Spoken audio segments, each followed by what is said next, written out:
Halo, selamat pagi kawan-kawan. Jumpa lagi bareng saya Yosef. Nah, kali ini saya akan membahas tentang manajemen P3K. Ini adalah tugas yang diberikan oleh tutor kami, yaitu Bapak Abdurrahim SEMAP. Tanpa panjang lebar, langsung saja ya kita akan membahas tentang apa itu P3K. Teman-teman sudah tahu ya bahwa pegawai ASN itu terbagi dua, yaitu pegawai negeri sipil atau yang kita sering sebut dengan PNS, dan yang kedua P3K itu sendiri atau pegawai pemerintah dengan perjanjian kerja. Kedudukannya sebagai ASN adalah unsur aparatur negara yang menjalankan kebijakan yang ditetapkan oleh pimpinan instansi pemerintah serta harus bebas dari pengaruh dan intervensi semua golongan partai politik. Pengelolaan atau manajemen ASN pada dasarnya adalah kebijakan dan praktik dalam mengelola aspek manusia atau sumber daya manusia dalam organisasi, termasuk dalam hal ini adalah pengadaan, penempatan, mutasi, promosi, pengembangan, penilaian, dan penghargaan. Undang-Undang Nomor 5 Tahun 2014 tentang ASN secara detail menyebutkan pengelolaan pegawai ini baik untuk PNS maupun untuk P3K. Manajemen P3K meliputi penetapan kebutuhan, pengadaan, penilaian kinerja, penggajian dan tunjangan, pengembangan kompetensi, pemberian penghargaan, disiplin, pemutusan hubungan perjanjian kerja, dan perlindungan. Kita bahas terkait dengan penetapan kebutuhan. Teman-teman, setiap instansi pemerintah wajib menyusun kebutuhan, jumlah, dan jenis jabatan P3K berdasarkan jenis analisis jabatan dan analisis beban kerja. Kebutuhan, jumlah, dan jenis jabatan P3K kemudian ditetapkan dengan keputusan menteri.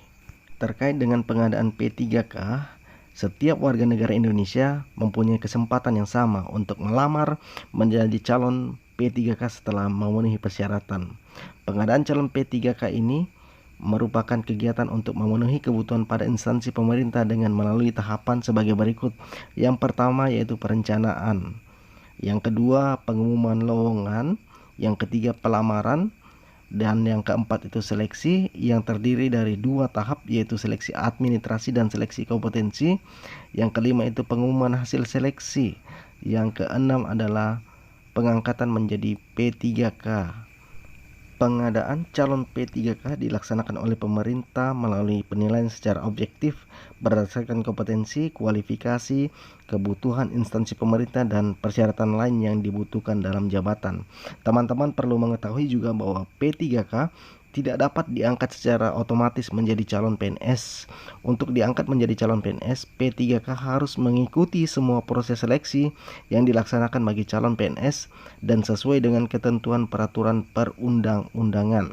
Berikutnya yaitu penilaian kinerja. Ini bertujuan untuk menjamin objektivitas prestasi kerja yang sudah disepakati berdasarkan perjanjian kerja antara PPK dengan pegawai yang bersangkutan. Penilaian kinerja P3K dilakukan secara objektif, terukur, akuntabel, partisipatif, dan transparan.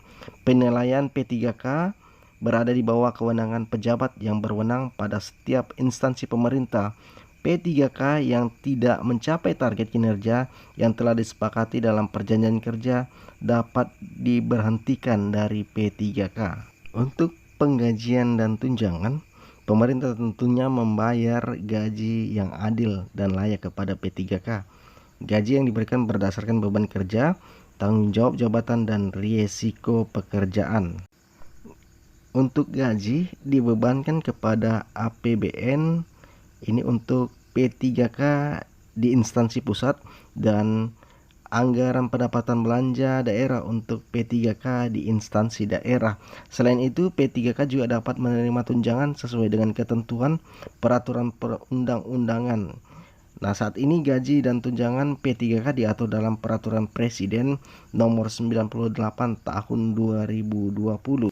Untuk tunjangan yang diterima oleh P3K antara lain yaitu tunjangan keluarga, tunjangan pangan, tunjangan jabatan struktural, tunjangan jabatan fungsional, atau tunjangan lainnya. Terkait dengan pengembangan kompetensi, teman-teman perlu mengetahui juga bahwa P3K diberikan kesempatan untuk memperoleh pengayaan pengetahuan dalam rangka kegiatan pengembangan kompetensi. Nah, kesempatan untuk pengembangan kompetensi direncanakan setiap tahun oleh instansi pemerintah. Setiap P3K memiliki kesempatan yang sama untuk memperoleh pengembangan kompetensi, namun apabila terdapat keterbatasan kesempatan, prioritas diberikan dengan mempertimbangkan hasil penilaian kinerja P3K yang bersangkutan itu ya. Pengembangan kompetensi tersebut harus dievaluasi oleh pejabat yang berwenang dan dipergunakan sebagai salah satu dasar untuk perjanjian kerja selanjutnya. Jadi ini sangat penting juga teman-teman. Nah, berikutnya terkait dengan penghargaan P3K yang telah menunjukkan kesetiaan, pengabdian, kecakapan, kejujuran, dan kedisiplinan, serta prestasi kerja dalam melaksanakan tugasnya dapat diberikan penghargaan ya. Antara lain teman-teman perlu tahu bahwa tanda kehormatan diberikan kepada PPK sesuai dengan ketentuan peraturan perundang-undangan. Yang berikutnya yaitu kesempatan prioritas untuk pengembangan kompetensi diberikan kepada PPK dengan penilaian kinerja terbaik, atau juga diberikan kesempatan menghadiri acara resmi atau acara kenegaraan yang diadakan oleh pemerintah. Nah, berikutnya teman-teman kita membahas tentang disiplin. Untuk menjamin terpeliharanya tata tertib dalam kelancaran pelaksanaan tugas, P3K wajib memenuhi disiplin P3K. P3K yang melakukan pelanggaran disiplin dijatuhi hukuman disiplin sesuai dengan ketentuan perundang-undangan yang mengatur disiplin PNS. Berikutnya teman-teman tentang pemutusan hubungan perjanjian kerja.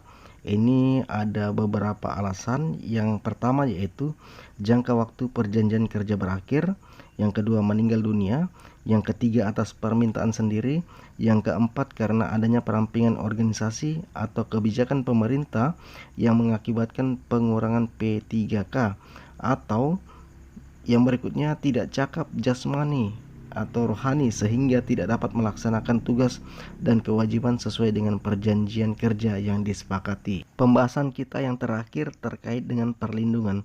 Pemerintah wajib memberikan perlindungan berupa kepada P3K. Perlindungan tersebut dapat berupa jaminan hari tua, jaminan kesehatan, jaminan kecelakaan kerja, jaminan kematian, dan bantuan hukum. Perlindungan berupa jaminan hari tua, jaminan kesehatan, jaminan kecelakaan kerja, dan jaminan kematian dilaksanakan sesuai dengan sistem jaminan sosial nasional. Sementara bantuan hukum diberikan berupa bantuan dalam perkara yang dihadapi di pengadilan terkait pelaksanaan tugas P3K. Itu dia teman-teman terkait dengan manajemen P3K. Semoga informasi ini bermanfaat untuk kita semua. Sampai jumpa dan salam sehat selalu.